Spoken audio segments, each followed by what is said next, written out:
안녕하세요. 쏙닥터 유수영입니다. 오늘은 주위에서 흔히 보시는 지방간의 증상에 대해서 말씀을 드리겠습니다.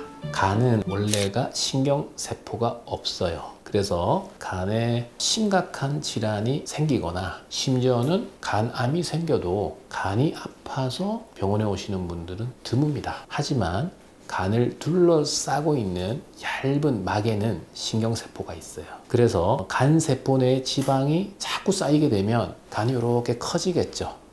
커지게 되면 간을 둘러싸고 있는 막도 당겨지겠죠. 그러면 본인은 그제서야 증상을 조금 느끼게 됩니다. 어떤 증상이냐면 오른쪽 상복부에 간이 있거든요. 여기가 좀 뻐근하다.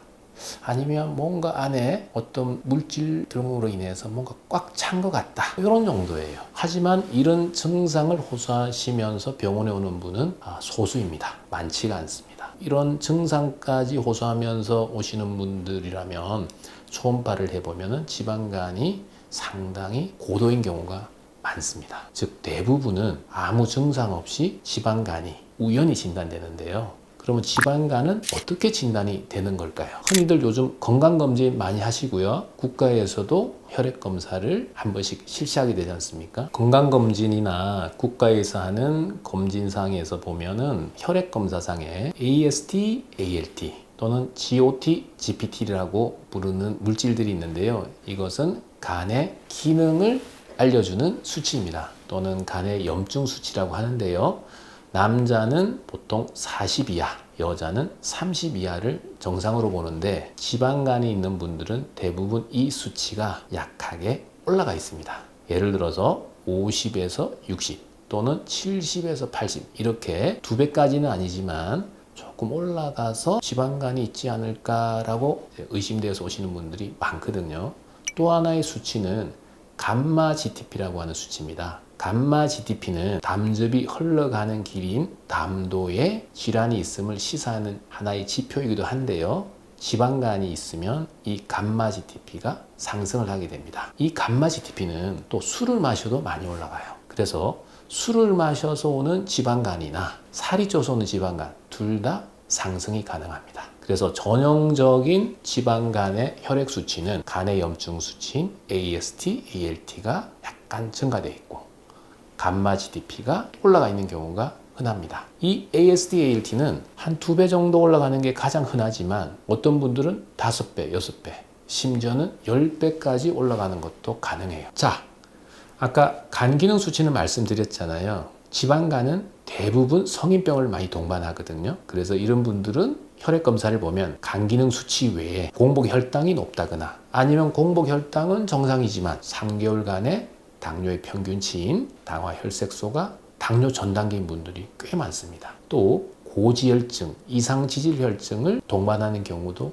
매우 흔합니다. 그러면 간 기능 수치가 정상이면 지방간이 없는 걸까요? 그렇지 않아요. 지방간이 있는 분들 중에 또 많은 분들이 간 수치인 AST, ALT가 정상인 분들도 꽤 많답니다. 자, 이런 분들은 병원에 오시면 초음파를 건강검진에서 안 하신 분들이라면 제가 초음파를 권하게 되는데요. 초음파는 가장 값싸고 위험성이 적은 그러면서도 지방간을 알아보는 가장 좋은 영상 검사법입니다. 초음파를 보면 간과 콩팥의 밝기는 거의 비슷하게 나와야 되는데 간에 지방이 끼면 간은 하얗게 보이거든요.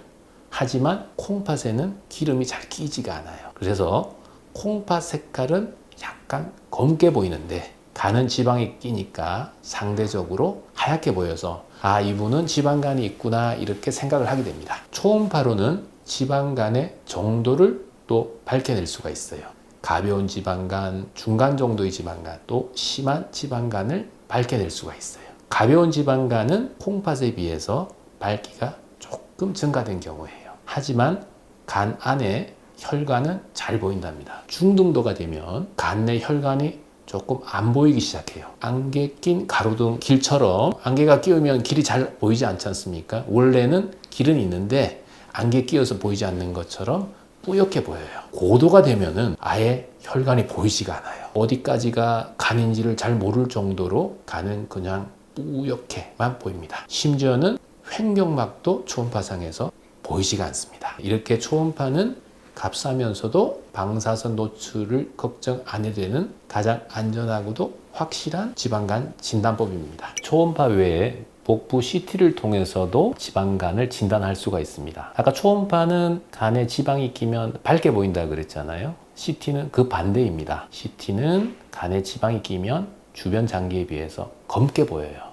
이것으로 지방간이 있는지를 알 수는 있는데 지방간을 진단할 목적으로 CT를 찍지는 않아요. 하지만 내장지방, 피하지방 이런 거 들어보셨지 않습니까? 이 체지방을 보기 위해서는 체지방 CT를 찍는 경우도 종종 있습니다. 자, 간에 염증이 생기면 섬유화가 생길 수가 있거든요. 섬유화가 생기면 간이 좀 딱딱해져요. 방치하면 간 경변증으로도 진행할 수 있거든요. 그래서 간에 섬유화가 어느 정도 있느냐를 볼 수 있는 검사법들이 여러 가지가 있어요. 가장 확실한 방법은 간의 조직 검사입니다. 하지만 조직 검사를 하면 입원을 해야 되고 아프기도 하고 비용도 좀 많이 나오는 문제가 있거든요. 그래서 요즘은 간의 탄성도를 측정하는 간 탄성도 검사, 간 섬유화 스캔 등을 많이 이용하고 있고 MRI를 통해서도 간의 탄성도를 측정하기도 합니다. 종합해서 말씀을 드리면 지방간의 진단은 혈액검사, AST, ALT, 감마-GTP의 증가, 공복혈당의 증가, 이상지질혈증 등이 발견될 수가 있고요. 영상학적 방법으로는 복부 초음파, 간혹 CT를 통해서 지방간을 진단합니다. 간의 딱딱한 정도를 평가하기 위해서는 간 섬유화 스캔, MRI 탄성도 검사를 이용할 수도 있습니다. 가장 확실한 방법은 간의 조직 검사이지만 고비용과 입원의 필요성 또 아프기 때문에 요즘은 많이 하는 방법은 아닙니다. 오늘은 지방간의 증상 그리고 진단에 대해서 말씀을 드렸습니다.